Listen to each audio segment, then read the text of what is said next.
ఈ అవ్వ ఆదాము గురించి చాలాసార్లు మీరు వినుంటారు. చిన్నప్పటి నుంచి మనం వినుంటాం. సండే స్కూల్లో ఫస్ట్ స్టోరీ ఏంటి? సండే స్కూల్ టీచర్ చెప్పేది అవ్వ ఆదాము గురించి. సో మీ అందరికీ బాగా తెలుసు, మీరు ఎన్నోసార్లు వినుంటారు. కానీ ఈ సాయంకాలం దేవుడు మళ్ళీ ఈ భాగంలో నుండి అవ్వ ఆదాము పట్ల ఆయన ఏ విధంగా ప్రేమ చూపించాడు, ఆయన ఏ విధంగా వారికి రక్షణ ప్రసాదించాడు అనే అంశాన్ని, అనే కోణాన్ని దేవుడు ఈరోజు మనతో మాట్లాడాలని మనం ప్రార్థన చేసుకొని దేవుని సహాయాన్ని కోరుకుందాం. ప్రార్థన చేసుకుందాం. మహోన్నతుడా, మహాగణుడా, మా గొప్ప తండ్రి, మీకు వందనాలు, స్తోత్రాలు. నాయన, ఈ రాత్రికాల సమయంలో నీ సన్నిధానానికి వస్తూ ఉన్నాం ప్రభా. మాకు సంపూర్ణమైన నాయన దృశ్యాన్ని ఇచ్చారు, రక్షణ ఏ విధంగా మేము పొందుకున్నామని. కానీ పాత నిబంధనలో భక్తులు కూడా, వారు కూడా కేవలము వారు మోక్షానికి వెళ్ళారు, పరలోకానికి వెళ్ళారంటే కేవలము విశ్వసించబట్టే. ఆదాము అవ్వ మిమ్మల్ని విశ్వసించారు, మిమ్మల్ని నమ్మారు. అబ్రహాము మిమ్మల్ని విశ్వసించాడు, రూతు మిమ్మల్ని విశ్వసించింది. నాయన, అన్యురాలు కూడా మిమ్మల్ని విశ్వసించబట్టే ఆమె ఈరోజు వాగ్దానంలో చేర్చబడి నిబంధనలోనికి రాబడి.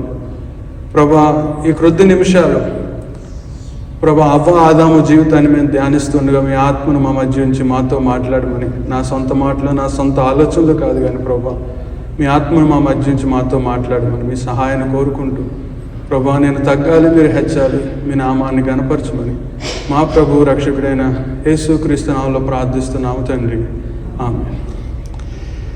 ఇప్పుడు అవ్వ ఆదాము గారు నుంచున్నారు అనుకున్న మన మధ్య. వాళ్ళ సాక్ష్యం ఎలా ప్రారంభిస్తారు? సాక్ష్యం ఇప్పుడు ఎవరినైనా మిమ్మల్ని అమ్మ మీరు ఎలా రక్షణ పొందారు, సాక్ష్యం చెప్పండి అంటే ఎలా చెప్తారు? ఫస్ట్ ఎక్కడ మొదలు పెడతారు? నేనండి పలానా ఊర్లో పుట్టానండి, మా నాన్నగారి పేరు, మా అమ్మగారి పేరు, మా నాన్నగారు ఈ పని చేసేవారండి, మా అమ్మగారు ఈ పని చేసేవారండి. ఆ తర్వాత నేను పెరిగి పెద్దవాడిని అయ్యానండి, పెద్దవాడిని అయ్యాక తప్పు చేశానండి, తప్పు చేశాక దూరం ఇంకా పాపంలో మునిగిపోయాను. ఇంకా నాకు దిక్కు లేని సమయంలో, నాకు ఆధారం లేని సమయంలో దేవుడు నాకు ప్రత్యక్షమయ్యాడు. ఆయన సువార్త నేను విన్నాను, నా పాపాలు ఒప్పుకున్నాను, యేసుక్రీస్తు నా రక్షకునిగా అంగీకరించి నేను ఆయన బిడ్డగా మారి. ఇలా కదా సాక్ష్యం అనేది ఇలా ప్రారంభించబడతారు, ప్రభుతో ముగిస్తారు. ఈరోజు అవ్వ ఆదాము గారి దగ్గరికి మనం వద్దాం. అవ్వ ఆదాము గారి తల్లిదండ్రులు, ఆయన ఏ విధంగా జన్మించాడు, వాళ్ళ తల్లిదండ్రులు అనగా అవ్వ ఆదామును సృష్టించింది డైరెక్ట్ దేవుడే. మట్టిలో నుండి ఆయన వారిని తీసి సృష్టించాడు. ఆయన ఎంత మంచి దేవుడో, ఆయన ఎంత మంచి సృష్టికర్తో. నేను జెనసిస్ ఎప్పుడు చదివిన, ఆదికాండం ఎప్పుడు ధ్యానం చేసిన దేవుని యొక్క ప్రేమ, దేవుని యొక్క గుణం. ఎందుకంటే ఇతర మత గ్రంథాలతో పోలిస్తే ఇతర మత గ్రంథాల్లో దేవుడు చాలా పార్షియల్. ఇతర మత గ్రంథాల్లో దేవుడు స్వార్థము, దేవుడికి చాలా కొన్ని దేవుళ్ళు అయితే స్వార్థపూరితులు, కొంతమంది దేవుళ్ళు దారుణం. అసలు సృష్టిని సరిగ్గా ఎవరు కూడా ఎక్స్ప్లెయిన్ చేయరు. ఒకవేళ ఎక్స్ప్లెయిన్ చేసినా అందులో తారతమ్యాలు. ఒకడిని ఒకలా చూస్తాడు ఆ దేవుడు, ఇంకోటి ఇంకోలా చూస్తాడు, ఇంకోటి ఇంకోలా చూస్తాడు. కానీ బైబిల్లో ఉన్న దేవుడు ఆయన ఎంత ప్రేమామయుడో, ఆయనకి అసలు పక్షపాతం లేదు అనడానికి ఆదికాండమే రుజువు. సో దేవుడు ఆదాముకి కొన్ని బెనిఫిట్స్ ఇచ్చాడు, ఆదాముకి చాలా చేశాడు. ఏం చేశాడో చూద్దాం రండి. ఆదికాండము 2వ అధ్యాయము 7వ వచనం. దేవుడైన యెహోవా నేల మంటితో నరుణ్ణి నిర్మించి వాని నాసికారంధ్రములలో జీవవాయువును ఊదగా నరుడు జీవాత్మాయను. దేవుడు నరుణ్ణి ఏం చేశాడు? నిర్మించాడు. కొంతమంది సృష్టించాడు అంటారు, కొంతమంది నిర్మించాడు అంటారు. ఇక్కడ తెలుగులో మనకు వచ్చేటప్పటికి దేవుడు నరుణ్ణి ఏం చేశాడు? నిర్మించాడు. ఆయనే తయారు చేశాడు, ఆయనే దగ్గరుండి నరుణ్ణి వాడికి కళ్ళు, చెవులు, ముక్కు, నోరు అన్ని అవయవాలు కావాల్సినవన్నీ చక్కగా అమర్చి చాలా అందంగా నరుణ్ణి సృష్టించాడు. సృష్టించాక ఇక్కడ నుంచి ఒక తల్లిదండ్రుల ప్రేమ ఈ ఒక బిడ్డ పట్ల ఎలా ఉంటుంది, రక్షణలో కూడా నేను మా ప్రొఫెసర్ ఆయన ఒక ప్రశ్న అడిగాడు, బైబిల్ మొత్తం చదివితే నీకు దేవుడు ఎలా కనబడ్డాడు అన్నాడు. నేనన్నా, బైబిల్ మొత్తం చదివితే నాకు దేవుడు ఒక పేరెంట్లా కనబడ్డాడు అన్న. నిజమే, బైబిల్ ఆది నుంచి చివరి వరకు చూస్తే ఒక తల్లి తండ్రి ఎలా అయితే బిడ్డల్ని ప్రేమిస్తారో దాన్నే పిక్టోరియల్గా బైబిల్లో మనకు ఒక షెపర్డ్గా దేవుడు కనబడతాడు, ఒక కాపరిగా కనబడతాడు, కొన్ని చోట్ల సైన్యములకు అధిపతిగా కనబడతాడు, ఒక రాజుగా కనబడతాడు, కొన్నిసార్లు తల్లిలా కనబడతాడు, కొన్నిసార్లు పక్షిరాజు తన పిల్లల్ని అన్నట్టు. అంతా కూడా ఒక తల్లి బిడ్డల మధ్య ప్రేమ అనుబంధంగానే ఉంటుంది బైబిల్ అంతా. సో మొదట ఆదామును ఏం చేశాడు? దేవుడు నిర్మించాడు. రెండు ఏం చేశాడు? 8వ వచనం, దేవుడైన యెహోవా తూర్పున ఏదోనిలో ఒక తోట వేసి తాను నిర్మించిన నరుణ్ణి దానిలో ఉంచెను. నరుణ్ణి నిర్మించాడు. మన అనిల్ గారికి పాప పుట్టిన వెంటనే ఫస్ట్ ఏం చేశారు వాళ్ళు, హాస్పిటల్ వాళ్ళు, ఆ అమ్మాయికి ప్లేస్ రెడీగా ఉందా కారులో, ఆ కారు చైర్ సిద్ధంగా ఉందా, అందులో ఫిట్ అవుతుందా, ప్లేసు, పిల్ల పుట్టేయడం కాదు, బిడ్డ పుట్టడం కాదు, బిడ్డకి ఏం కావాలి? Place important. ఈయన మొదట నరుణ్ణి ఏం చేశాడు? నిర్మించాడు. నిర్మించాక ఏం చూశాడు? ప్లేస్ చూశాడు. అవునా కాదా? బిడ్డలు పుట్టగానే రోడ్డు మీద పడేస్తామా? పడేం కదా. వాళ్ళకి ఏం చూస్తాం? ముందు ఏం చూస్తాం? ఒక ఇల్లు, ఒక షేడ్, ఒక నీడ కావాలి, ఒక స్థలం కావాలి. సో మొదట దేవుడు నరుణ్ణి నిర్మించాడు. నెక్స్ట్ దేవుడు నరుడికి ఒక స్థలము సిద్ధపరిచాడు. ఏముంది? దేవుడైన యెహోవా తూర్పు దేశంలో ఒక తోట వేసి తాను నిర్మించిన నరుణ్ణి దానిలో ఉంచెను. తోటలో పెట్టాడంటండి. ఎంత మంచి తోట ఉంటుందో. మన తోటలో ఇప్పుడు నేను చలికాలంలో వచ్చినప్పుడు, వర్షాకాలంలో వస్తే సాక్రమెంటో నుంచి ఇక్కడికి అంత పచ్చగా కనబడుతుంది. ఇప్పుడు వస్తే మొత్తం ఎండిపోయింది.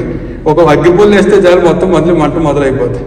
కానీ దేవుడు ఆదాముకు ఒక మంచి తోటలో ఒక స్థలాన్ని దేవుడు ఆదాముకు ఇచ్చాడు. ఇంకేం చేశాడు? 9వ వచనం, మరియు దేవుడైన యెహోవా చూపునకు రమ్యమైనదియు ఆహారమునకు మంచిదియునైన ప్రతి వృక్షమును ఆ తోట మధ్యలో జీవవృక్షమును మంచి చెడ్డలు తెలివినిచ్చు వృక్షమును నేల నుండి మొలిపించను. దేవుడు నిర్మించాడు, దేవుడు స్థలం ఇచ్చాడు. ఇప్పుడు దేవుడు ఏమిస్తున్నాడు? ఇప్పుడు బిడ్డ పుట్టింది, బిడ్డకి స్థలం ఉంది, తర్వాత ఏం కావాలి? ఆహారం. ఇక్కడ దేవుడు ప్రేమ చూడండి, ఆయన నిర్మించాడు, స్థలాన్ని ఇచ్చాడు, ఇప్పుడు ఏమిస్తున్నాడు? ఆహారం ఇస్తున్నాడు, భోజనాన్ని సిద్ధపరిచాడు. ఎంత మంచి భోజనం అంటే వీగన్, గ్లూటెన్ ఫ్రీ, ఇంకేం ఫ్రీ, ఇప్పుడు చాలా ఉన్నాయిగా.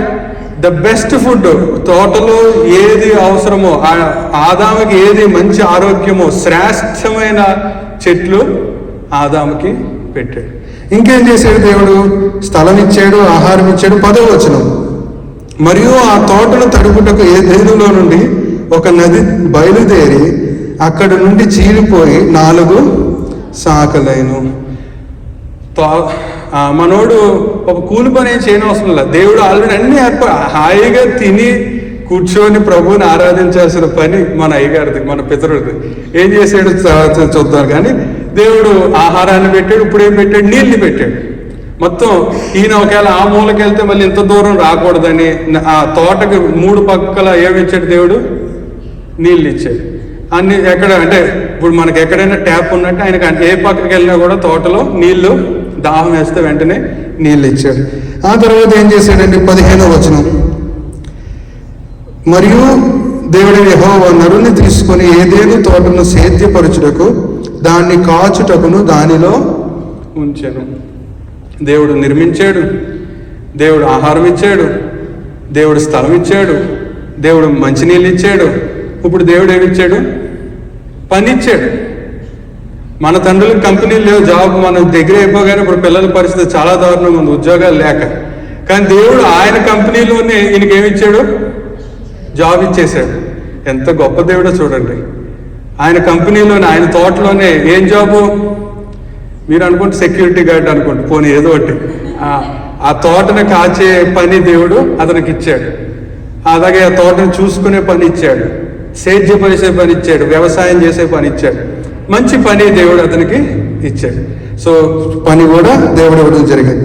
ఇంకిప్పుడు ఏమి ఇచ్చాడండి? 19వ వచనం, దేవుడైన యెహోవా ప్రతి భూజంతువులను ప్రతి ఆకాశ పక్షిని నేల నుండి నిర్మించి ఆదాము వాటికి ఏ పేరు పెట్టునో చూచుటకు అతని వద్దకు వాటిని రప్పించెను. జీవము గల ప్రతి దానికి ఆదాము ఏ పేరు పెట్టునో ఆ పేరు దానికి కలిగెను. ఆదాముకు అధికారం ఇచ్చాడు. చూడు ఎంత గొప్ప దేవుడో చూడండి, ఎంత గొప్ప దేవుడో చూడండి. ఆ మనిషికి కావాల్సినవన్నీ కూడా ఏదైనా తోటలో ఆదాముకి ఇచ్చాడు. ఆహారాన్ని ఇచ్చాడు, నీళ్ళు ఇచ్చాడు, పని ఇచ్చాడు. ఇప్పుడు అధికారం అంటే తోటలో ఆయన జంతువులు ఉన్నాయి, జంతువుల మీద ఇతనికి ఏమిచ్చాడు? పెత్తనం ఇచ్చాడు, అధికారం ఇచ్చాడు, అన్నిటినీ కంట్రోల్ చేసే ఆ పవర్ అతను దేవుడు ఇచ్చాడు. పేర్లు కూడా దేవుడు పెట్టలే. ఎవరు పెట్టారు? సింహం అని ఎవరు పెట్టారు? ఆదామే. నక్క అని ఎవరు పెట్టారు? పంది అని ఆదామే పెట్టాడు. చాలా తెలివిగా పెట్టాడు అన్ని. సరే, తెలుగులో కాదు, ఏ భాషలో మనకు తెలియదు, కానీ ఆయనే పేర్లు పెట్టాడు. ఆ తర్వాత చూస్తే ఏమైనా అధికారం ఇచ్చాడు. 21వ వచనం, అప్పుడు దేవుడైన యెహోవా ఆదామునకు గాఢ నిద్ర కలుగు చేసి అతడు నిద్రించినప్పుడు అతని ప్రక్కటెముకలో ఒక దానిని తీసి ఆ చోటును మాంసముతో పూడ్చివేశాను. తర్వాత దేవుడైన యెహోవా తాను ఆదాము నుండి తీసిన ప్రక్కటెమునకు స్త్రీనిగా నిర్మించి ఆమెను ఆదాముని వద్దకు తీసుకొని వచ్చి, అప్పుడు ఆదాము ఇట్లానే, నా ఎముకలలో ఎముక, నా మాంసములో మాంసము, ఇది నరుల నూనె తీయబడిన కనుక వారి నారి అనబడును. ఏం చేశాడు ఇప్పుడు దేవుడు? ఆదాముకి పెళ్లి చేశాడు. అన్ని చేయగా ఆయన తండ్రిగా తల్లిగా ఒక పిల్లల మీద ఎంత బాధ్యత ఉందో ఆ బాధ్యతనంతా ఆయన నెరవేర్చాడు. అవునా కాదు? అతన్ని నిర్మించాడు, అతనికి స్థలం ఇచ్చాడు, ఆహారం ఇచ్చాడు, నీళ్ళు ఇచ్చాడు, అధికారం ఇచ్చాడు, పని ఇచ్చాడు. ఇప్పుడు ఏమిచ్చాడు? పిల్లను కూడా ఇచ్చాడు. అతనికి పిల్లనిచ్చి చక్కగా పెళ్లి చేశాడు. ఇంకేం చేశాడు? ఫైనల్గా ఒకటి ఉంది, ఆయన ఏం చేశాడు? 17వ వచనం, అయితే మంచి చెడ్డలు తెలివినిచ్చు వృక్ష ఫలమును తినకూడదు, నీవు వాటిని తినదినమున నిశ్చయముగా చచ్చెదు అని నరునికి ఆజ్ఞాపించాడు. చివరిగా నరుడికి ఇంకా ఆదాంకి ఏమి ఇచ్చాడు? ఒక ఆజ్ఞ ఇచ్చాడు. అన్నీ ఇచ్చాడు ప్రతి తల్లిదండ్రులు. అవునా కదా? పెళ్ళి అయ్యాక పెళ్ళైన మరుసటి రోజు ఏం చేస్తాం? ఆల్ ద బెస్ట్, జాగ్రత్త, చక్కగా కాపురం చేసుకో, సంసారం చేసుకో, తన్నుకోకండి, కొట్టుకోకండి, జాగ్రత్తగా ఉండండి ఏ తల్లిదండ్రులైనా చెప్తారు. అలాగే ఉద్యోగంలో జాయిన్ అయినప్పుడు కూడా మేనేజర్లు ప్రతి మేనేజర్గా ఉద్యోగంలో జాయిన్ అవ్వ, జాగ్రత్తగా చేసుకో, చక్కగా చేసుకో, లేజీగా వండుకో అని ఎలా అయితే చెప్తారో దేవుడు కూడా ఈయనకు ఒక ఆజ్ఞ ఇచ్చాడు. ఒక తండ్రి పిల్లలకి ఎలా అయితే ఆజ్ఞలు ఇస్తారో, రే ఆ పని చేయకు, ఈ పని చేయకు, మంటలో ఏలు పెట్టకు, కరెంట్లో ఏలు పెట్టకు, ఇని మనం ఎలా అయితే ఆజ్ఞలు ఇస్తామో దేవుడు కూడా ఆదాముకి ఆజ్ఞలు ఇచ్చాడు. ఇలాగా దేవుడు ఆదాము పట్ల ఆయన ఎక్కడ కూడా పక్షపాతం చూపించదు. ఇదంతా ఇప్పుడు ఆదాము కానీ సాక్ష్యం చెప్తే అన్నీ చెప్పాలి. దేవుడు నాకు ఏమీ లోటు చేయలేదు, నాకు సర్వం ఇచ్చాడు, తినడానికి తిండి ఇచ్చాడు, కట్టుకోవడానికి బట్టలు ఇచ్చాడు, భార్యని ఇచ్చాడు, ఇల్లు ఇచ్చాడు, నీళ్ళు ఇచ్చాడు. ఇప్పుడు ఇక్కడ కూర్చున్న మిమ్మల్ని కూడా చెప్పంటే దేవుడు మాకు ఏం అన్యాయం చేయలేదని, మాకు దేవుడు అన్నీ ఇచ్చాడని పాస్టర్ గారు. సంఘానికి కూడా దేవుడు మాకు అందరు సంఘాన్ని కూడా ఇచ్చాడని మీరు సాక్షి చెప్తారు. ఇది బాగుంది, ఇక్కడ వరకు బాగుంది. రక్షణ దేవుడు అందరికీ ఇచ్చే విషయంలో చాలా చక్కగా ఇచ్చాడు. ఏ విషయంలో తారతమ్యం చేయాలి. కొంతమంది తప్పుగా ఆలోచిస్తారు, కానీ నన్ను దేవుడు చాలా పేద కుటుంబంలో పుట్టించాడండి, నన్ను ఇలా పుట్టించాడండి, అలా పుట్టించాడని బాధపడతారు. అది తప్పదు. దేవుడు ఆయన నీ ద్వారా ఏదో విధంగా మహిమపరచుకోవడానికి ఆయన నిన్ను ఆ విధంగా నిర్మించుంటాడు. ఆదాము విషయంలో మాత్రం దేవుడు ఎక్కడ అన్యాయం చేయాలి, ఆయన ఎక్కడా తప్పు చేయాలి. ఆదాముకి ఏదైతే నెసెసిటీ, ఒక మనిషి బతకడానికి ఏదైతే కావాలో అన్నీ దేవుడు ఆదాముకు ఇచ్చాడు. అయితే దేవుడు ఆదాముకు అన్నీ ఇచ్చాడు. ఇప్పుడు ఏం జరిగింది? 3వ వచనానికి వద్దాం. 3వ వచనంలో పాపం, 3వ అధ్యాయంలోకి వచ్చేటప్పటికి పాపం వచ్చింది. కొత్త నిబంధనలో సాల్వేషన్లో ఇదే ఉంటుంది, పాత నిబంధనలో కూడా ఇదే ఉంది, ఏం మార్పు లేదు. ఇక్కడ వీళ్ళకి దేవుడు అన్నీ ఇచ్చాడు, కానీ వీళ్ళు ఏం చేశారు? పాపం చేశారు. పాపం ఎలా చేశారు? 3వ వచనం, 3వ అధ్యాయం మొదటి. దేవుడైన యెహోవా చేసిన సమస్త భూజంతువులలో సర్పము యుక్తిగల దేవుడను. అది ఆ స్త్రీతో, ఇది నిజమా? ఈ తోట చెట్లలో దేని ఫలములనైనను మీరు తినకూడదని దేవుడు చెప్పినా అని అడిగాను. అందుకు స్త్రీ, ఈ తోట చెట్ల ఫలములను మేము తినవచ్చును, అయితే తోట మధ్యనున్న చెట్టు ఫలములను గూర్చి దేవుడు మీరు చావకుండానట్లు వాటిని తినకూడదనియు వాటిని ముట్టకూడదనియు చెప్పినది సర్పముతో అని. అందుకు సర్పము, మీరు చావనే చావరు. ఇది కూడా మన అందరికీ సుపరిచితమైన కథే. కానీ ఎందుకు చెప్తున్నానంటే, దేవుని ప్రేమను మనం చూసాం. దేవుడు మనిషిని ఎంతో ప్రేమించాడు, అందుకే ఏ కొదువ రాకుండా చూసుకున్నాడు తోటలో.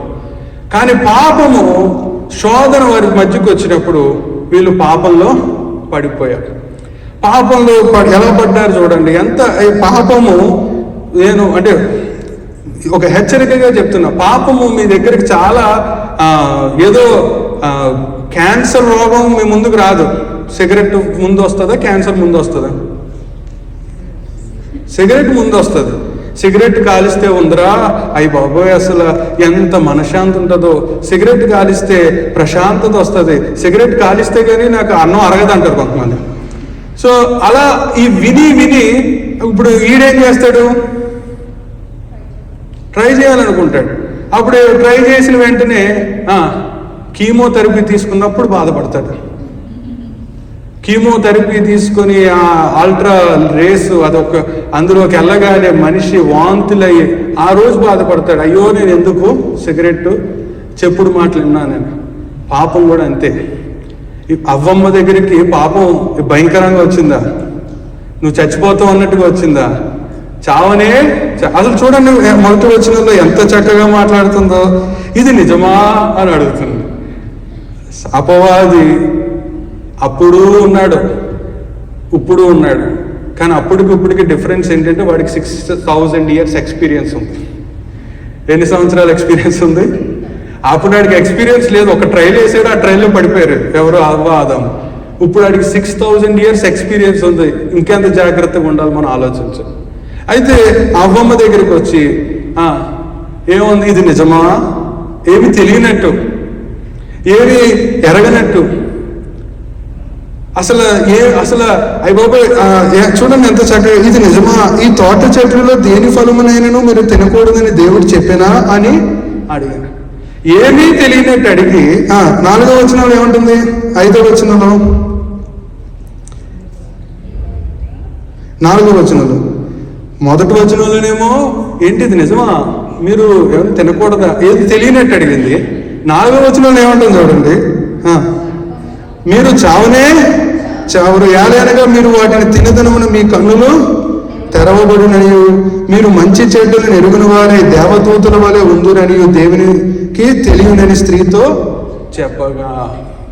ఫస్ట్ ఏమో ఏమీ తెలియనట్టు ప్రశ్న అడిగింది, తర్వాత వీళ్ళు చెప్తూ ఉన్నారు. ఒక అబ్బాయి ఆల్కహాల్కి ఏ విధంగా అడిక్ట్ అయ్యాడు.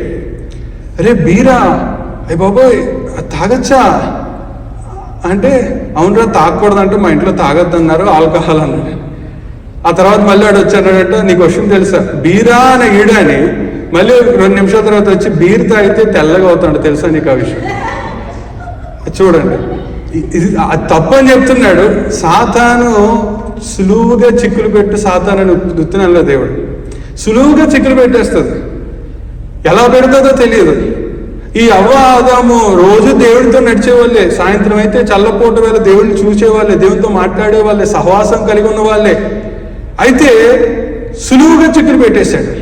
పాపం కూడా అంతే, ఎలా ఉంటుందో తెలియదు, ఎలా వస్తుందో నీ దగ్గరికి తెలియదు శోధన.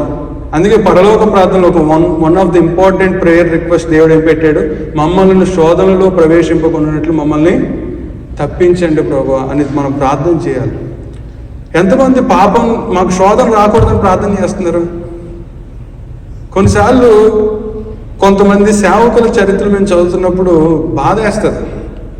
ఏ సేవకుడైతే నేను నిప్పు, నేను పరిశుద్ధుడని విర్రవీగాడో ఆ సేవకుడు ఎట్ ద ఎండ్కి వచ్చేటప్పుడు పతనం అయిపోతాడు.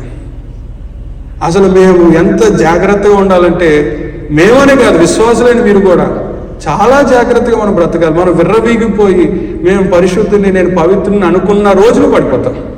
ఇక్కడ అదే జరిగింది. అవ్వము చాలా చక్కగా చెప్పింది, దేవుడు తినద్దన్నాడు, తింటే సస్తారంట అని చెప్తే, నువ్వు చావనే చావు, ఒకసారి ట్రై చేయం కాదు, ఒకసారి అని అనగానే ఏం చేసింది అవ్వమ్మ? అయితే తోట మధ్య ఉన్న చెట్టు ఫలములను గూర్చి దేవుడు మీరు చావుకున్నట్లు 5వ వచనం, ఏలైనగా మీరు వాటిని తినుదును, మీ కన్నులు తెరవబడును, మీరు మంచి చెడ్డలను ఎరిగిన వారే దేవదూతల వలె ఉందురనియు దేవునికి తెలియనని స్త్రీతో చెప్పగా, స్త్రీ ఆ వృక్షము ఆహారమును మంచిదియు కన్నులకు అందమైనది వివేకమునిచ్చు రమ్యమైనది నుండి చూచినప్పుడు ఆమె దాని ఫలములలో కొన్ని తీసుకొని తనతో పాటు తన భర్తకి ఇచ్చెను, అతను కూడా తినెను. పాపం చేసేసారండి. పాపం చాలా అందరికీ చెప్పాను కదా, పాపం నీకు క్యాన్సర్గా కనబడదు ఫస్ట్, అదొక ఎయిడ్స్గా కనబడదు ఫస్ట్, అదొక లివర్ పాడైపోయిన లివర్ సింబల్ నీకు కనబడదు ఫస్ట్ నీకు మంచి మంచి పిక్చర్స్ కనబడతాయి. చూడండి ఎలా కనబడింది ఆమెకి. ఆ స్త్రీ ఆ వృక్షపు 6వ వచనం, ఆ వృక్షము ఆహారములకు మంచిదియు కన్నులకు అందమైనదియు వివేకమిచ్చు రమ్యమైనది ఉండుట చూచినప్పుడు. నేను ఒక ప్రశ్న అడుగుతాను, మీరు నిజం చెప్పాలి. ఎందుకంటే నేను కూడా ఆ మోసంలో పడిపోయాను. ఫెయిర్ అండ్ హ్యాండ్సమ్ అని అడ్వర్టైజ్మెంట్ వచ్చింది, వారం రోజులు మీరు వాడగానే తెల్లగా అయిపోతారు అన్నాడు. ఎంతమంది కొనుక్కున్నారు? అది వరుణ్ బ్రదరు, కొంతమంది కొనుక్కున్నాం. చూడడానికి ఎలా చూపించేది మనకి సాధారణ టీవీలో, రమ్యమైనదియు అందమైనదియు నువ్వు తెల్లగా అయిపోతావు అని చూపించాడు. మొత్తం ఆ అడ్వర్టైజ్. ఇప్పుడు కొంచెం నాలెడ్జ్ పెరిగి అవేర్నెస్ పెరిగి అవన్నీ మోసం, దేవుడిచ్చిన రంగు ఆ రంగు అలాగే ఉంటుంది కదా, పోదు అనేది మనకు ప్రార్థన. అట్లాగా ఇక్కడ అవ్వమ్మ కూడా ఎలా కనబడింది? రమ్యమైనదిగా కనబడింది, అందంగా కనబడింది, ఏదో అయిపోతాం అన్నట్టుగా కనబడింది. ఆమె ఆ శోధనలో పడిపోయి ఏం చేసింది? పాపం చేసింది.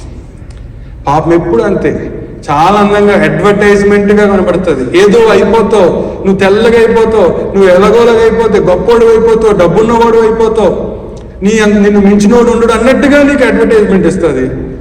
అలా అందులో పొరపాటున కానీ నువ్వు పాపంలో పడ్డావా, ఆ తర్వాత పాపపు కాన్సిక్వెన్సెస్ ఇక్కడ మనం చూస్తున్నాం. ఇక్కడ దేవుని ప్రేమ మనకు కనబడుతుంది. అవ్వ ఆదాము కథలో దేవుని ప్రేమ ఎంత బాగుంటుందంటే మనం ధ్యానించే కొద్దీ మనకు అర్థమవుతుంది. పాపం చేశారు, పాపంలో పడిపోయారు. ఇప్పుడు ఏమైందండి? వీళ్ళు ఆ పాపము నుండి బయటకు రావడానికి ఓన్ ప్రయత్నాలు చేస్తున్నారు.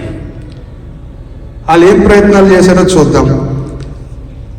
7వ వచనం, అప్పుడు వారిద్దరి కన్నులు తెరవబడెను, వారు తాము దిగంబరులమని తెలుసుకొని అంజూరపు ఆకులు కుట్టి తమకు కచ్చడములను చేసుకొనిరి. తప్పైపోయింది, పాపం చేసేసాం. ఇప్పుడు ఈ పాపాన్ని కప్పుకుంటున్నారు. చాలా మంది చేసే ఒక భయంకరమైన మిస్టేక్ అది. నీ పాపాన్ని నువ్వు కప్పుకొని నీ పాపాన్ని నువ్వు తుడుచుకుందాం అనుకుంటే అదంత బ్లండర్ ఇంకోటి ఉంటుంది. ఇక్కడ అవ్వ ఆదాము చేసింది అదే. అవ్వ ఆదాము పాపం చేసేసారు, వాళ్ళ అమ్మో తప్పు అయిపోయింది. ఇప్పుడు ఆ తప్పును కప్పిపెట్టుకోవడానికి వీళ్ళ సొంత ప్రయత్నం మొదలైంది. ఏంటి వీళ్ళ సొంత ప్రయత్నం? వీళ్ళ సొంత ప్రయత్నం ఏంటి? ఆకులను కుట్టారు. ఎంత తెలివైన వాళ్ళే చూడండి, నాలెడ్జబుల్ పీపులే. ఆకులను కుట్టి వాటిని బట్టలుగా తయారు చేసుకున్నారు. అది పాపం నుండి బయట పడజేసింది వాళ్ళని. ఫస్ట్ బట్టలు కుట్టుకున్నారు, బట్టలు బాగా కుట్టేసుకొని చాలా తెలివైన వాళ్ళు అనుకున్నారు. ఆ తర్వాత ఏం చేశారు? బట్టలు కుట్టుకున్నారండి. తర్వాత తోటలో కుట్టి తమకు కచ్చడములను చేసుకునేది. 8వ వచనానికి వచ్చి, చల్లపోటున ఆదాము అతని భార్యను తోటలో సంచరించుచున్న దేవుడైన యెహోవా స్వరము ఇది, మీ దేవుడైన యెహోవా ఎదుటికి రాకుండా తోట చెట్ల మధ్యమ దాగుకొనగా. ఇప్పుడు ఏం చేస్తున్నారు? పాపాన్ని కప్పేసుకుందాం అనుకున్నారు. మనిషి అనుకుంటాడు, ఇదే వచ్చింది సమస్య. పాపాన్ని కప్పేసుకుందాం అనుకుంటున్నాడు. కప్పేసుకుని ఇప్పుడు ఏం అనుకుంటున్నారు? దేవుడి దగ్గర నుంచి దాక్కుందాం. దేవుడికి కనబడకుండా ఎక్కడికైనా వెళ్ళిపోతాం. అలా వీళ్ళు కూడా, మనిషి కూడా అంతే. దొంగోడు దొంగతనం చేశాక పోలీస్ స్టేషన్కి వస్తాడా? ఎక్కడికి వెళ్తాడు? పరిగెడతా ఉంటాడు. ఆడు తప్పించేసుకుందాం, పోలీసు వాళ్ళ దగ్గర నుంచి దూరంగా వెళ్ళిపోదాం, నేను ఎక్కడికైనా వెళ్ళిపోదాం, కోర్టు గుమ్మం ఎక్కకుండా దూరంగా వెళ్ళిపోదాం. అలా దూరంగా వెళ్ళిపోతే కోర్టులో వీడి శిక్ష పెరుగుతుందా తగ్గుతుందా? శిక్ష పెరిగిపోద్ది. తప్పు చేసిన వెంటనే సరెండర్ అయిపోవడం వల్ల ఆ న్యాయమూర్తి కొంచెం దయతలిచి శిక్ష తగ్గిస్తాడు. కానీ నువ్వు తప్పించుకొని తిరిగి అటు పోలీసు వాళ్ళకి ఇటు కోర్టుకి దూరంగా పరిగెడుతూ వెళ్తే నీ జీవితం భయం ఎక్కువైపోద్ది. ఎప్పుడు ఏమవుతుందో తెలీదు. ఆందోళన పెరిగిపోద్ది, స్ట్రెస్ పెరిగిపోద్ది, యాంగ్జైటీ పెరిగిపోద్ది. నీ జీవితం కన్ఫ్యూజన్లో ఉంటుంది. నీకేం జరుగుతుందో అర్థం కాదు, ఎందుకు బతుకుతున్నా అర్థం కాదు. అదే న్యాయమూర్తి దగ్గరికి వచ్చి అయ్యా తప్పు అయింది, నేను తప్పు చేశానని అంటే శిక్ష ఏమైపోద్ది? శిక్ష అనుభవించాల్సింది. పాపం చేశాక శిక్ష అనుభవించాల్సింది. ఇక్కడ వీళ్ళు తమ పాపాన్ని కప్పుకోవడానికి ట్రై చేశారు, దేవుడి దగ్గర నుంచి దాక్కోవడానికి ట్రై చేశారు, దేవుడి దగ్గర కనబడకుండా ఉందామని అనుకున్నారు. అయితే అండి ఇప్పుడు దేవుని ప్రేమ మనం చూద్దాం.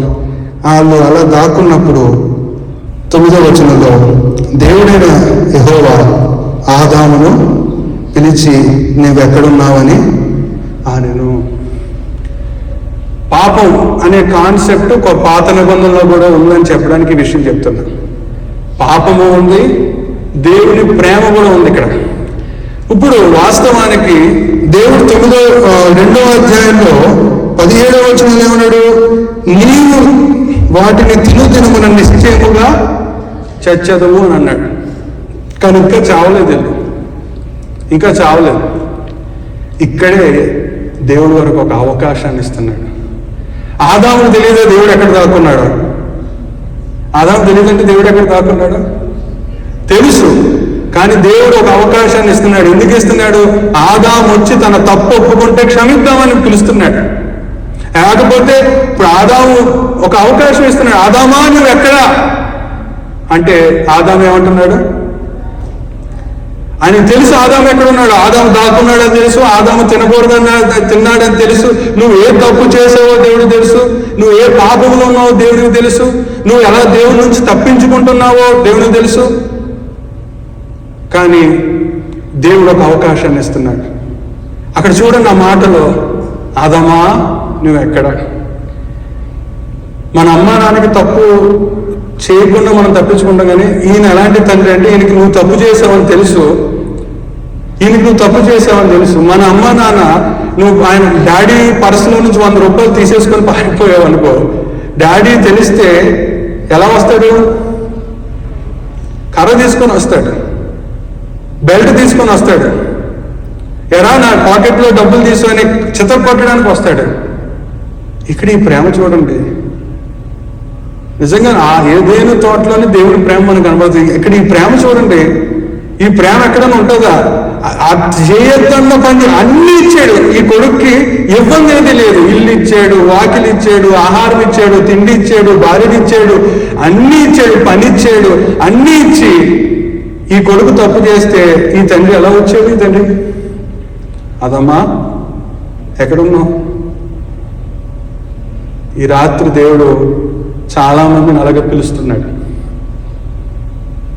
ప్రశాంత్ నువ్వు ఎక్కడున్నావు దేవుడు అడుగుతున్నాడు. డేవిడ్ నువ్వు ఎక్కడున్నావు దేవుడు అడుగుతున్నాడు. స్వాజిత్ నువ్వు ఎక్కడున్నావు దేవుడు పిలుస్తున్నాడు.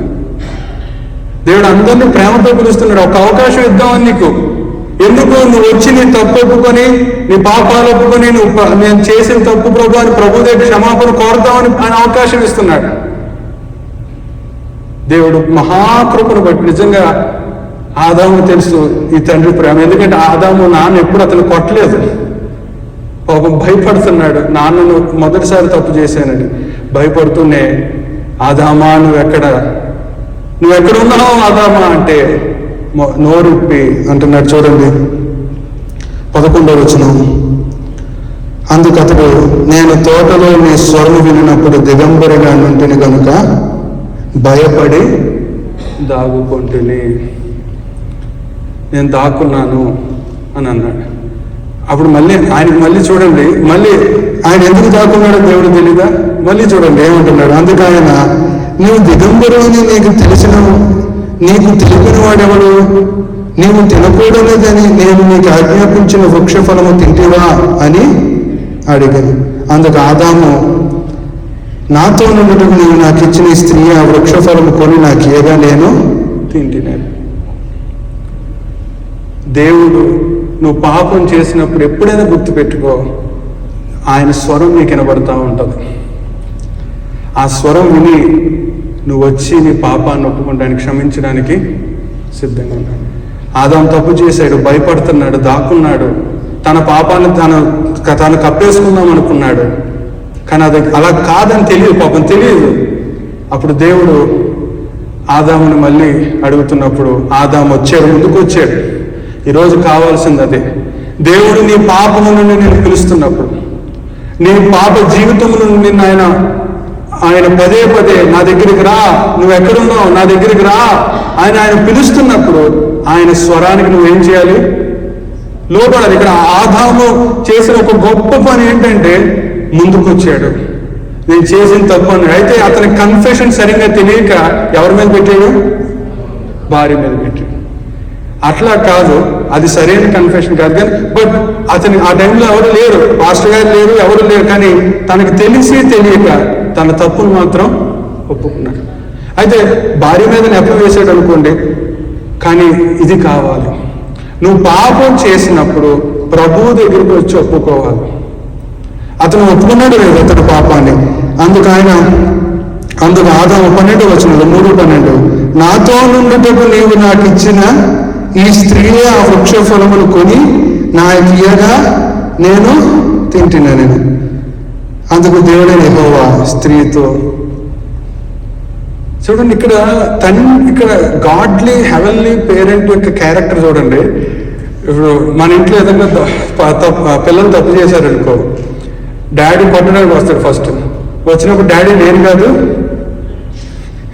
తమ్ముడే చేసేది ఇదంతా అనగానే, అప్పుడు ఇంకా తమ్ముడి దగ్గరికి ఎలా వెళ్తాడు? ఫస్ట్ ఈయన కొట్టడానికి వచ్చినప్పుడు తమ్ముడు వల్ల ఇదంతా జరిగిందని ఎలా వెళ్తాడు? ఇంకా కోపంగా వెళ్ళి ఇంకా గట్టి కొడతారు తమ్ముడు. ఇక్కడ ఆయన ప్రేమ చూడండి.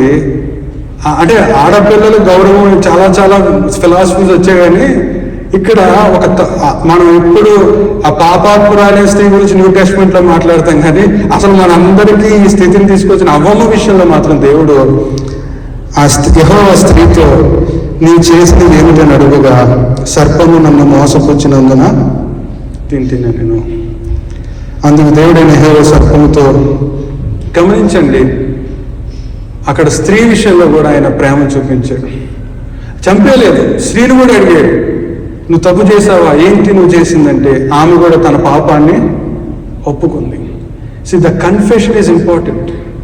నేను తప్పు చేశానని తెలుసుకోవడం ఒకటి, దేవుడి దగ్గరికి రావడం ఇంకోటి, మూడోది ఆ తప్పు ఒప్పుకోవాలి. ఈరోజు చాలా మందికి అది ఒప్పుకోవడానికి అహం అడ్డొచ్చేస్తుంది, ఇగో అడ్డొచ్చేస్తుంది. యూనివర్సిటీలో పిల్లలు, అమ్మ నువ్వు పాపి అంటే కోపం వచ్చేస్తుంది. How can you say that ఆమె పిహెచ్డీ ఇన్ బర్క్లీ అంటారు, ఆమె పిహెచ్డీ ఇన్ స్టాన్ఫోర్డ్ అంటారు. నన్ను నువ్వు పాప అంటావా, అసలు ఏం చెప్తుంది పిక్చర్ బైబిల్ అంటున్నారు కొంతమంది. అరే బైబిల్ స్పష్టంగా చెప్తుంది, ఏ భేదము లేదు, అందరూ దేవుని మహిమను కోల్పోయి పాపం చేసి మరణాన్ని మనం పొందుకున్నాం అంటుంది. కానీ కొంతమందికి అహం అడ్డొస్తుంది. కానీ ఇక్కడ అవ్వ ఆదాము మనకు నేర్పిస్తున్న విషయం ఏంటంటే, తప్పు చేసాం ప్రభు దేవుని దగ్గర ఏం చేశారు? ఒప్పుకున్నారు. వాళ్ళు ప్రయత్నం చేశారు, వాళ్ళు తప్పు పాపాన్ని కప్పేసుకుందాం అనుకున్నారు, దేవుడికి దూరంగా దాక్కుందాం అనుకున్నారు. కానీ దేవుడి స్వరము, మెల్లని స్వరం వాళ్ళు విన్నప్పుడు ముందుకు వచ్చారు. ఈరోజు రక్షణలో కావాల్సింది అదే. రక్షణలో కావాల్సింది మేము ఎంత చెప్పడం కాదు, కానీ మీలో ఆ మార్పు రావాలి. మీరు ముందుకు రావాలి. ప్రభువా నేను పాపిని, ఆయన దగ్గర ఒప్పుకో. నువ్వు ఊర్లో అందరి ముందు చెప్పక్కర్లా. మన ఆంధ్రాలో ఒక సహవాసం ఉంటుంది, వాళ్ళు ఏంటంటే పాప ఒప్పుకోలు సహవాసం అంటాం మేము. మా ఫ్రెండ్ ఫోన్ చేశాడు, అబ్బాయి బెంగళూరులో సేవ చేస్తున్నాడు. ఎలా ఉంది మీ సహవాసం మాట్లాడుతుంటే కొంతమంది అవనస్తున్నారు, పాపాలు ఒప్పుకుంటున్నా రక్షణ పొందండి అంటే, లేదన్నా సాక్ష్యానికి పెద్ద పాపాలు కావాలి కదా. సాక్ష్యం చెప్పేటప్పుడు పాపకు చిట్ట పెద్దది ఉంటే అంత ఫేమస్ అవుతాం అనుకుంటున్నారంటే అవి బాబోయ్ ఎంత దారుణం చూడండి. ఏంటంటే వాళ్ళు ఏంటంటే చర్చిలో అందరి ముందు నేను పాపం చేశాను, నేను సిగ్గుతో మాట్లాడేవాడిని, నేను సినిమాలు చూసేవాడిని, నేను ఇట్లా వాళ్ళ చెట్ట అదంతా సంఘానికి చెప్పని అవసరం లేదు. ఎవరితో చెప్పాలి? నువ్వు పాపం చేసావని ఏంతో చెప్పాలి. ఇక్కడ అవ్వ ఆదాము వారు కన్ఫెస్ చేశారు. అయితే వీళ్ళ దగ్గర ఒక మిస్టేక్ ఏంటంటే బ్లేమ్ చేశారు పక్కన. ఆదాము నేను తప్పు చేశానంటే సరిపోద్ది, కానీ ఏమంటున్నాడు? నేను ఇచ్చిన భార్య. ఆ ఆదాము అవ్వమ్మ ఏమంటుంది? సర్పం మాటని నేను తప్పు మొత్తానికి తప్పు చేశాను అని అంటే దేవుడు ఖచ్చితంగా క్షమిస్తాడు. ఈ మధ్య ఒక పాస్టోరియల్ కౌన్సిలింగ్ చేస్తాడు. ఆయన చెప్తున్నాడు, ఒక కేసు వచ్చింది కాబట్టి నా దగ్గరికి. అదేంటంటే భార్యాభర్తలు ఇద్దరికి కొట్టుకుంటున్నారు. అయితే ఈ భార్య అంత చాలా తెలియదు. ఈ భార్య ఎందుకంటే ఇతనేమో నెమ్మదస్తుడు, డైలాగ్ వెంటనే రాదు. ఇప్పుడు భార్యాభర్తలు కొట్టుకుంటే మాట అసలు ఫైర్ వస్తుంది కదా. ఈయనేమో అంత మాటగారు కాదు. ఆవిడ అరిచేస్తుందంట. అరిచేసి నేను నిన్ను ఎంతో ప్రేమగా చూస్తాను, నీకు కావాల్సినవన్నీ చేస్తాను, నేను బట్టలు తూతున్నాను, బట్టలు నడపెడుతున్నాను, నువ్వేమీ చేయవు, నువ్వు బాత్రూమ్స్ కడగవు, అది కడగవు, ఇంకా లిస్ట్ అంతా చెప్తుందంట. ఈయనకి కొంతమంది మగవాళ్ళు తెలియని వాళ్ళు మాట ఇస్తే ఏం మాట రావట్లా. ఈయన ఇన్ని తిట్టేసి అన్ని తీసుకొని ప్రిపేర్ అయ్యి వస్తాడంట ఈవిడ తిట్టేయడానికి. ఈలోగా బైబిల్ తెరిచి బాగా చదివేస్తాడు. చాలా తెలివైన ఆవిడ. గార్డెన్ ఇలాంటి విచిత్రమైన కేసు నేను ఎప్పుడు చూడలేదు. తిట్టేస్తుంది భర్తని. భర్తకి నోట్లో మరి మా నాలుగుంటుంది, అతను వాదించేవాడు కాదు, హై క్లాస్ ఫ్యామిలీ. ఈ తిట్టిని అన్ని ఆలోచించుకొని ఇప్పుడు భార్యని ఏమనాలని పాయింట్ రాసుకొని వచ్చే టైంకి బైబిల్ ఓపెన్ చేసి చదివేస్తుందంట. ఈయనకి వచ్చినోడు ఇంకేం తిడతాడు? ఆగిపోద్ది. ఇట్లా వాళ్ళు వచ్చి ఆ పాస్టర్ గారి దగ్గరికి వచ్చి కౌన్సిలింగ్ తీసుకున్నప్పుడు కూడా ఈయన మీదే చాడీలు చెప్తుందంట. ఈయన ఏ పని చేయడండి, ఎక్కడి నుంచి బట్టలు మడతట్టడండి, అదండి ఇదండి అంటే, అమ్మా నువ్వు అలా ఆ పాస్టర్ గారు ఒకే మాట్లాడారు, నువ్వు లోకస్తులల్లాగా ఉన్నావు, క్రీస్తు స్వభావం నీలో లేదు. మీ ఆయన గారు తప్పు చేస్తున్నారు, మీ ఆయన గారితో ఉన్నారు, నువ్వు మాత్రం పర్ఫెక్టా అన్నాడంట. ఈయన అది అలా అడిగిన పాస్టర్ గారు అంటే, నువ్వు ఆగవయ్యా బాబు, నువ్వు అసలు అమ్మ నువ్వు కరెక్ట్గా అసలు అస్తమాటు భర్తదైనా తప్పు, నీ తప్పు లేదా అంటే మాటలేదు. కొన్నిసార్లు ఇక్కడ అవ్వ పరిస్థితి కదా, మీరు తప్పు చేశారు, మేము తప్పు చేసాం ప్రభా, క్షమించండి ప్రభా అంటే క్షమిస్తాడు. కానీ వీళ్ళు ఏం చేస్తున్నారు? నువ్వు ఇచ్చిన భార్య అంట. అసలు భార్యను సృష్టించగానే వెంటనే వెళ్ళిపోయి పాట పాడేసి ఇది నాది, నా ఎముకలలో ఎముక, నా మాంసంలో మాంసం. కానీ ఒక ప్రాబ్లం రాగానే దేవుడితో నువ్వు ఇచ్చిన భార్య వల్లే నాకు ఇంట్లో టెన్షన్స్, నాకు బాధలు, నాకు కష్టాలు. పెళ్లి రోజు మాత్రం దేవుడు కనపడలేదు అతనికి, కానీ సమస్య వచ్చినప్పుడు మాత్రం దేవుడి దగ్గర వచ్చినప్పుడు నువ్వు ఇచ్చిన భార్య వల్లే ప్రభు ఈ కష్టాలు. ఆవిడేమో సర్పం వల్ల అంట. కానీ దేవుడి దగ్గరికి వచ్చినప్పుడు మాత్రం యథార్థంగా మన పాపాన్ని మనం ఒప్పుకోవాలి, మన తప్పులు మనం ఒప్పుకోవాలి. ఇప్పుడు ఈ సిరీస్లో ఇప్పుడు ఇంతవరకు మరి గమనించండి, దేవుని ప్రేమను చూసాం, తర్వాత పాపం చేశారు, పాపాన్ని కప్పుకోవడానికి ప్రయత్నాలు చేశారు, కానీ దేవుని స్వరం విన్నారు, స్వరం వినగానే దేవుని దగ్గరికి వచ్చి ఇది ఇంపార్టెంట్. రక్షణలో ఇదే. పాపం అందరం చేసాం. పాపం ఇక్కడ నేను పరిశుద్ధిని, నేను అందరికంటే బెటర్ అన్నదానికి సరిపోం, మన అందరము పాపమే. అయితే ఆయన దగ్గరికి రావాలి, ఆయన స్వరం విన్నాం, ఆయన దగ్గరికి వచ్చి నేను తప్పు చేశానని ఒప్పుకోవాలి. పాపకు ఒప్పుకోలేము అవసరం. నేను పాపిని గ్రహించడం, పాపాన్ని ఒప్పుకోవడం, దేవుని దగ్గర క్షమాపణని పొందుకోవడం. ఈ ప్రేమ గల దేవుడు చంపేయలేదు. సరే పాపాన్ని ఒప్పుకున్నారు, ఒప్పుకోగానే ఈ దేవుడు యొక్క గొప్పతనం చూడండి. ఈయన అలిగాడా, ఈయన మొహం తిప్పుకున్నాడా, వెంటనే పరిష్కారం చూస్తున్నాడు. ఇప్పుడు చూడండి 15వ వచనంలో అందుకు దేవుడి యెహోవా సర్పముతో నీవు దీన్ని చేసినందున పశువులన్నింటిలోనూ భూజంతువులు అన్నింటిలోనూ నీవు శపించబడిన దానివై నీ కడుపుతో ప్రాకుచూ నీవు బ్రతుకు దినములన్నీ మన్ను తిందువు. మరియు నీకును స్త్రీకిని నీ సంతానమునకును ఆమె సంతానమునకును వైరము కలుగజేశాను, అది నిన్ను తల మీద కొట్టును, నీవు దాన్ని మడిమ మీద కొట్టుదు అనను. బైబిల్లో మొదటి సువార్త ఇక్కడ ఉంది, ఈ 15వ వచనంలో. ఆదాముకి పాస్టర్ గారు యేసు ప్రభు తెలియదు కదంటే, యేసు ప్రభుని దేవుడు ఇక్కడ ఇంట్రడ్యూస్ చేశాడు. ఏముంది ఇక్కడ 15వ వచనంలో? మరియు నీకును స్త్రీకిని, నీ సంతానమునకును ఆమె సంతానమునకును వైరము కలుగజేసేదను, అది నిన్ను తల మీద కొట్టును. అది అన్న దగ్గర పైన 1 అని ఉంది, కింద ఫుట్ నోట్లో ఏమనుంది? ఆయన. ఫస్ట్ గాస్పల్ ఇక్కడ కనబడుతుంది.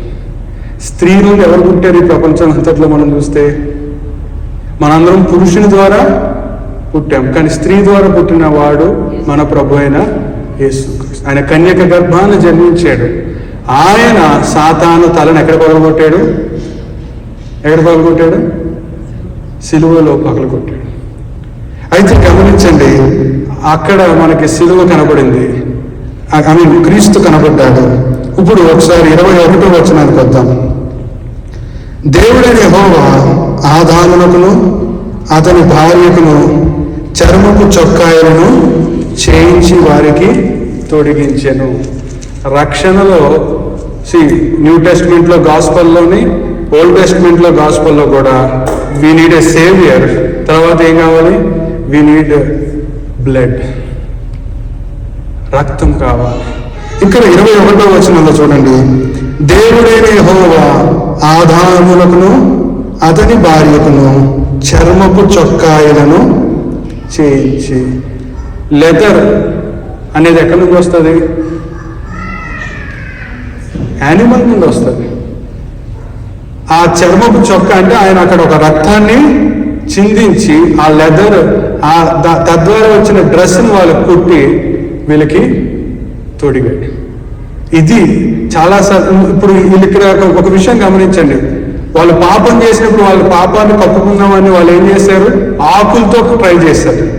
కానీ దేవుడు, నాయనా అలాగ నీ పాపాన్ని నీ సొంతంగా ఎవరికీ తెలియకుండా చూడకొని చూసి హిస్టరీ డిలీట్ చేయడం, భార్యకి తెలియకుండా ఇంకో ఫోన్ మెయింటైన్ చేయడం, ఇలాగ నువ్వు ప్రయత్నాలు చేయొచ్చేమో, నువ్వు ఎవరికీ తెలియకుండా నేను బతకచ్చు అనుకుంటున్నావేమో, ఆయన్ని కుదరవు.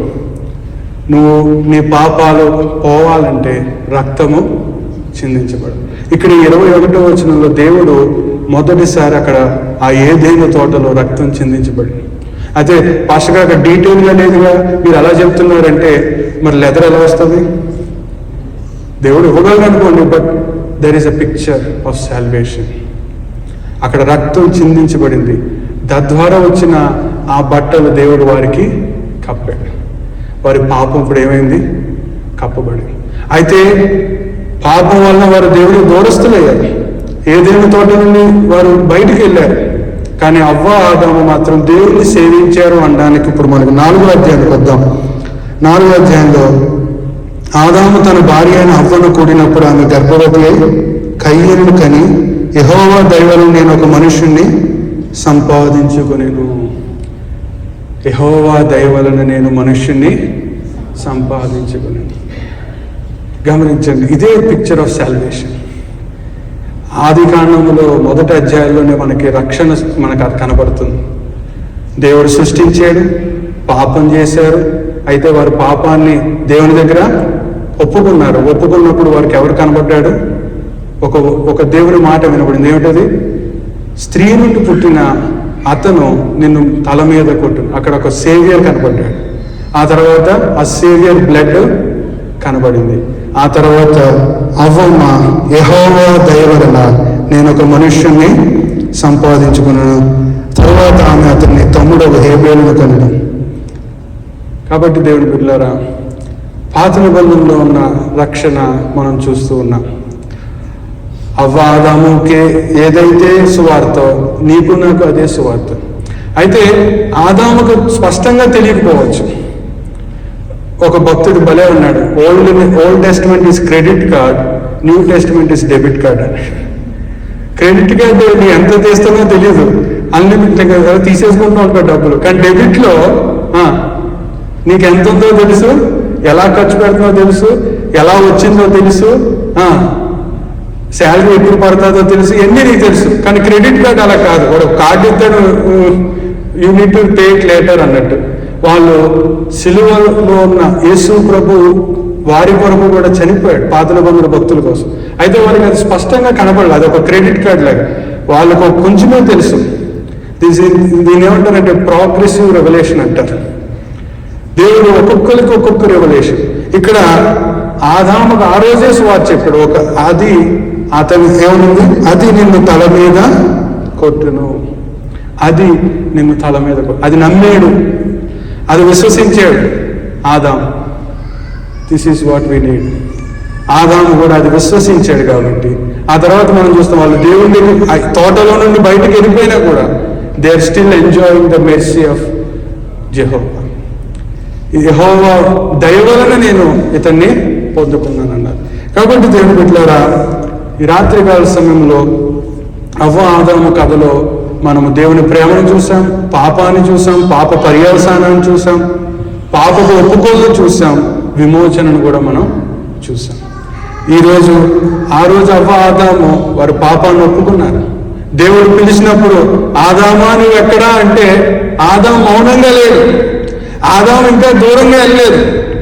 ఆదాము కానీ నిజంగా దూరం వెళ్ళుంటే ఆ రోజే చనిపోయేవాడేమో, ఆ రోజే మరణించేవాడేమో. కానీ దేవుడి మాటను విని, ప్రభువా నేను తప్పు చేశాను, నేను పాపం చేశాను అని తన పాపాన్ని దేవుడి దగ్గర ఒప్పుకున్నాడు కాబట్టి దేవుడు అతనికి పరిష్కారం చూపించాడు. నువ్వు దేవుడికి దూరంగా వెళ్ళిపోతూ, సహవాసానికి దూరంగా వెళ్ళిపోతూ, దేవుడి వాక్యానికి దూరంగా వెళ్ళిపోతూ, నీ ఇష్టానుసారంగా నువ్వు బ్రతికి నేను ఎంజాయ్ చేస్తాను, దేవుడు నా పాపాన్ని ఆయనకి కనపడకుండా నేను పాపం చేద్దామని అనుకుంటున్నావేమో. అలా నువ్వు ఎంత దూరం వెళ్ళిపోతే అంత దూరస్తుడుగా నువ్వు మిగిలిపోతావు. నువ్వు ఎంత పాపం చేసినా, ఎన్ని తప్పులు చేసినా ఆయన దగ్గరికి రా. ఆయన పిలిచినప్పుడు నీ పాపాలు ఒప్పుకో. ఒకసారి 1 యోహాను 3:4 ఒకసారి 1 యోహాను 3వ అధ్యాయము 1 యోహాను 4:5 పాపము చేయు ప్రతి వాడును ఆజ్ఞను అతిక్రమించును, ఆజ్ఞాతిక్రమమే పాపము. పాపములను తీసివేయటకి ఆయన ప్రత్యక్షం ఆయనను మీకు తెలియను. ఆయన యందు పాపమేదీ లేదు. ఆయన యందు నిలిచి ఉండేవాడెవడో పాపము చేయుడు. పాపము చేయువాడెవడు ఆయనను చూడను లేదు, ఎరుగును లేదు. చిన్నపిల్లలారా అంటే అక్కడ ఒక మాట ఉంటుంది, if you confess your sins with your mouth, నోటితో నీ పాపాలు ఒప్పుకుంటే దేవుడితో సహవాసం అనేది ఏర్పడుతుంది. ఇంకొక విషయం నేను ముగిస్తాను. అది ఏమిటంటే, నిన్న ఒక అమ్మాయి నన్ను అడిగింది, పాస్టర్ గారు నేను రక్షణ పొందేది కానీ నేను పరిశుద్ధంగా ఉండలేకపోతున్నా, కొన్ని విషయాల్లో నేను తప్పిదం చేస్తున్నా, I'm feeling guilty, I feel that I will lose my salvation అని అడిగినప్పుడు నా పక్కన ఒక బ్రదర్ చక్కటి విషయం చెప్పాడు. అప్పుడు అంటే మా అమ్మతో గొడవ అయిందండి, నేను మా అమ్మ మాట్లాడుకోవట్లే, సో ఇలా నేను చిన్న చిన్న తప్పులు చేస్తున్నా, దీనివల్ల నేను రక్షణ కోల్పోతానా అని అడిగింది. అప్పుడు ఈ పాస్టర్ గారు చక్కటి విషయం చెప్పాడు. అదేమిటంటే, అమ్మ ఇప్పుడు నువ్వు మీ అమ్మగారికి కూతురు అవునా అంటే, అవునండి. Yes, I'm daughter of my mother. Forever your daughter of your mother అంటే, అవునండి ఎప్పటికీ నేను. కానీ మధ్యలో కొన్ని మాట వస్తుంది, కొన్ని మిస్టేక్స్ జరుగుతాయి. జరిగినంత మాత్రాన నువ్వు మీ అమ్మగారు కూతురుగా కాకుండా పోతావంటే, అవునండి అని. రక్షణ కూడా అంతేనమ్మా. ఒక్కసారి యేసు ప్రభువుని నమ్ముకొని ఆయన బిడ్డగా అయ్యాక నిన్ను ఆయన నుండి ఎవడూ కూడా ఎడబాపు. కానీ సహవాసం మాత్రం నువ్వు కోల్పోతావు. ఎప్పటికీ నువ్వు దేవుని బిడ్డవే. యేసు ప్రభువుని నమ్ముకున్నాక నువ్వు ఎప్పటికీ నిన్ను ఎవడు తరం కాదు. ఇప్పుడు నేను పలానా వాళ్ళ అబ్బాయిని అని కాదనడానికి ఎవడూ సరిపోదు. నేను ఎందుకంటే ఆయన పుట్టాను కాబట్టి నేను ఎప్పటికీ ఆయన బిడ్డనే. కానీ నేను ఆయనకి వ్యతిరేకంగా ఏమైనా తప్పు చేస్తే మా సహవాసం ఒకటే దూరం అవుతుంది. అలాగే ఇక్కడ అవ్వ ఆదాము కూడా పాపం చేశారు. పాపం చేసినంత మాత్రాన వాళ్ళు దేవుని బిడ్డలు కాలేకుండా పోలేదు. వాళ్ళు పాపాలు ఎప్పుడైతే ఒప్పుకున్నారో మళ్ళీ సహవాసాన్ని పొందుకున్నారు, మళ్ళీ రక్తం చిందింపబడింది, మళ్ళీ దేవుని దయను పొందుకుందని ఆవిడ నోటితోనే చెప్తుంది. అదేవిధంగా మీరు రక్షణ పొందాక నేను తప్పు చేస్తున్నాను పాస్టర్ గారు, నాలో కొన్ని గిల్టీ ఉందంటే, ఎస్, మన పాప శరీరంలో ఉన్నాం కాబట్టి శోధనలో పడుతూ లేస్తూ ఉంటాం. దాన్నే పరిశుద్ధీకరణ అంటారు, ఇంగ్లీష్లో శాంక్టిఫికేషన్ అంటారు. మనము ఈ శాంక్టిఫికేషన్ ప్రాసెస్ ద్వారా ఒకరోజు క్రీస్తులాగా మనము మారుతాం. పడి లేవడం అనేది సహజమే. అలా అంత మాత్రాన నువ్వు దేవుని బిడ్డకుండా కాలేకుండా పోవు. ఈ విషయాన్ని గుర్తుపెట్టుకోండి. చాలామంది నేను తప్పు చేసిన పాస్టర్ గారు నా రక్షణ పోతుందేమో అనుకో. నో, మీ రక్షణ ఎప్పటికీ పోదు. నువ్వు ఒకసారి దేవుని నమ్ముకున్నావు ఎప్పటికీ దేవుని బిడ్డవే. కానీ ఏం పోతుంది? యువర్ ఫెలోషిప్, నీ సహవాసం పోతుంది. కాబట్టి దాన్ని రీగెయిన్ చేయాలంటే మళ్ళీ ఎక్కడికి రావాలి? అమ్మకి కూతురికి గొడవ అయితే మళ్ళీ కూతురు ఎవరి దగ్గరికి వెళ్ళాలి? తల్లి దగ్గరికి వెళ్ళి సారీ చెప్తేనే మళ్ళీ ఆ ప్రాబ్లం సాల్వ్ అవుతుంది. అదేవిధంగా దేవునికి వ్యతిరేకంగా ఒకవేళ ఏమైనా పాపం చేసి నా రక్షణ పోయింది, ఇంకా నేను పరలోకానికి వెళ్ళనని నిరుత్సాహపడకు. అది సాతానుగాడు నిన్ను మళ్ళీ ఒక పాపంలో తీసుకెళ్తున్నాడు. నువ్వు నీ పాపాన్ని ఒప్పుకొని ఆయన దగ్గరికి వస్తే క్షమించడానికి ఆయన సిద్ధంగా ఉన్నాడు. ప్రార్థన చేసుకున్నాం. మహోన్నతుడా, మహాగణుడా, మా గొప్ప తండ్రి, మీకు వందనాలు నాయన. భూమి ప్రారంభంలో మీ సువార్త ఎలాగైతే ఉందో ఈ కడ వరకు నాలో కూడా మీ సువార్తలో మార్పు లేదు, మీ ప్రేమలో మార్పు లేదు, మీ పిలుపులో మార్పు లేదు. ఆదామా నువ్వెక్కడ? ఈరోజు కూడా మీరు మమ్మల్ని అదే మృదు స్వరంతో పిలుస్తున్నారు. సోదరుడా నువ్వెక్కడ? సోదరి నువ్వెక్కడ? నువ్వు పాపం చేసి పాపాన్ని కప్పుకునే ప్రయత్నంలో ఉన్నావా? దేవునికి దూరంగా వెళ్ళిపోవడానికి ప్రయత్నిస్తున్నావా? నువ్వు ఎంత దూరంగా వెళ్ళిపోతే అంత నష్టపోతావు. ఈ రాత్రి దేవుని స్వరాన్ని కానీ వింటే, ఆదాము లేచాడు, దేవుడి దగ్గరికి వచ్చాడు, తన పాపాన్ని ఒప్పుకున్నాడు, ఒక గొప్ప వాగ్దానాన్ని పొందుకున్నాడు. అది దాని తల మీద కొట్టును. అలాగే దేవుడు తన చేతులతో వాళ్ళకి బట్టలు కుట్టాడు చర్మంతో. వీళ్ళు ఆకులతో అనుకున్నారు. ఆకుల వల్ల నీకు రక్షణ రాదు. కేవలం యేసు ప్రభు రక్తం వల్లనే, ఆయన చిందించిన రక్తం వల్లనే నీకు పాప క్షమాపణ. ఈ రాత్రి ఇంకా నువ్వు పాపంలో ఉంటూ దూరంగా ఉన్నావా? సోదరుడా నువ్వెక్కడ అని దేవుడు పిలుస్తున్నాడు. నా కుమారుడా నువ్వెక్కడ? నా కూతురా నువ్వెక్కడ అని దేవుడు అడుగుతూ ఉన్నాడు. లేచి నీ పాపాన్ని ఒప్పుకొని ప్రభు దగ్గరికి రా. రక్షణ పొందుకో, దేవుని దయను పొందుకో, సహవాసాన్ని పొందుకో. లేదు నా ఇష్టానుసారంగా బ్రతుకుతాను అనుకుంటున్నావా? ప్రియ సోదర సోదరి, ఇదే రక్షణ దినము. రేపు ఉంటామో లేదో మనకు తెలియదు, రేపు ఆయుష్ ఉంటుందో లేదో మనకు తెలియదు. రక్షణ నీకు అందుబాటులో ఉన్నప్పుడే. ఆ రోజు ఆదామును పిలిచినప్పుడు వాళ్ళు వినకుండా, దేవుని మాటను లక్ష్య పెట్టకుండా, వాళ్ళు వారి పాపాన్ని ఒప్పుకోకుండా ఉండుంటే ఈరోజు మనకి రక్షణ వచ్చేది కాదు. ఆ రోజు వాళ్ళు ఒప్పుకున్నారు, దేవుడు వారికి రక్షకుని అనుగ్రహించాడు. నాయన ఈ రాత్రి ఇంకెవరైతే రక్షణ పొందలేదో వారు రక్షణ పొందడానికి, ఇంకెవరన్నా పాపంలో ఉంటే వారు పాపాన్ని విడిచిపెట్టి నీ దగ్గరికి వచ్చే భాగ్యాన్ని అనుగ్రహించమని. నాయన ఇదే రక్షణ దినమని వారు గ్రహించడానికి. పాపాన్ని కప్పుకుంటున్నారేమో, ఆ పాపం వారి సొంత ప్రయత్నాలతో కడుక్కుంటున్నారేమో, కానీ అయ్యా కేవలం నీ యేసు క్రీస్తు రక్తంలోనే మా పాపాలు కడగబడతాయని వాళ్ళు గుర్తెరిగి వారి పాపాలు ఒప్పుకోవడానికి సహాయం చేయమని మా ప్రభు రక్షకుడైన యేసు క్రీస్తు నామములో ప్రార్థిస్తున్నాము తండ్రి.